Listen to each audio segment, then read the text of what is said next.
Happy new year to all of you. আজকে যেহেতু বছরের প্রথম দিন, তাই ভেবেছিলাম শ্যামসুন্দরী মায়ের মন্দিরে যাব মাকে পুজো দিতে।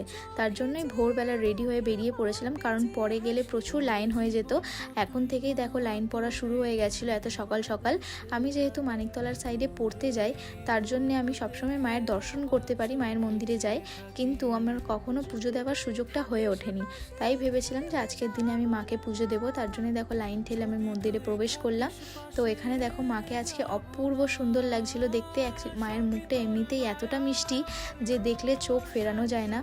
প্রাণ ভরে আজকে মাকে দেখলাম। আর আজকে বছরের শুরুতে মায়ের কাছে এটাই কামনা করি, মা যেন সকলকে ভালো রাখে, সুস্থ রাখে, সকলের মনোকামনা যেন মা পূরণ করে।